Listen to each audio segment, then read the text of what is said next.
حته ان انا اغير، يعني انا اللي بيبوظ عندي دي الجلب. بدل ما انا اغير مقص كامل ممكن تعدله وتركبه جلب وبترجعها والراجل بيديك ضمان سنه. تمام. عايز افهم بقى ايه موضوع الضمان وايه موضوع التعديل اللي انت بتعمله، وفعلا انت بتدي ضمان للعميل سنه كامله ضمان سنه على الجلب. طيب انا عايز افهم بقى ايه التعديل اللي انت بتعمله في العربيات وموضوع الجلب ده، يعني ممكن تشرحهم للناس؟ تعديل بنجيب احنا المقصات الاصلي.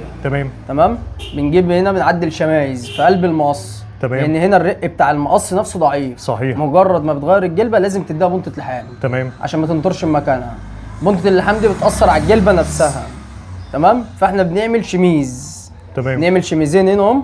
تمام. وبتنحبه وبتنزل بقى بعد كده بالجلبه. بتنزل الجلبه يعني عشان ما تاخدش بنطه لحام. تعالى كده نشرح برضك، يعني قرب الكاميرا كده ونشرح. بص، هو هنا لاحم شميز بره الجلده نفسها عشان الجلده ما ينفعش تمسك حراره، فهو عامل شميز هنا ونازل بالجلبه بعدها كبسه على المكبس بتاع الهيدروليك. هل بقى الخامه نفسها قويه بتستحمل الكلام ده؟ ضمان فعلا سنه. والمقصات الاصليه اللي بنعدلها. تمام. يعني ما ينفعش اجيب مقصات الماتيريال بتاعتها ضعيفه واعدل عليها، لا انا بجيب المقص نفسه الاصلي بتاع العربيه وابتدي اعدل عليه. طبعا المقص كامل هو غالي، تمام؟ فحته ان انا اغير، يعني انا اللي بيبوظ عندي دي الجلب، بدل ما انا اغير مقص كامل ممكن تعدله وتركبه جلب وبترجعها والراجل بيديك ضمان سنه. تمام. فالموضوع بصراحه الله ينور عليكم بتاريخ اليوم كمان. صحيح. في اي حاجه خلال سنه، بس هي معمره، هي بتقعد اكتر من السنه وبتقعد سنتين وبتقعد 3 سنين. بس انت بتدي ضمان شخصي، يعني كل واحد بيليق طريقه القياده. أيوة. فاحنا بندي ضمان مثلا اللي هو اقصى حاجه مثلا سنه، هو مثلا مهمل فيها مش هتبوظ قبل سنه. صحيح، الله ينور عليك. بص كده بقى وهي بتتقفل كده،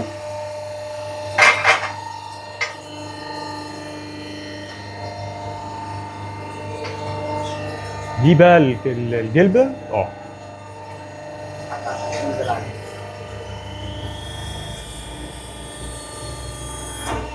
الصلاة على النبي، خلصت الحكايه كلها. بصوا عليها كده يا هندسه.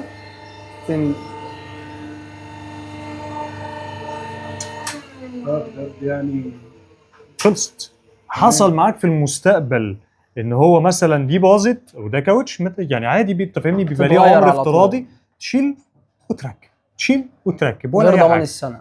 ضمان سنه. ضمان سنه عليها. نكتب لك تاريخ اليوم بالضمان.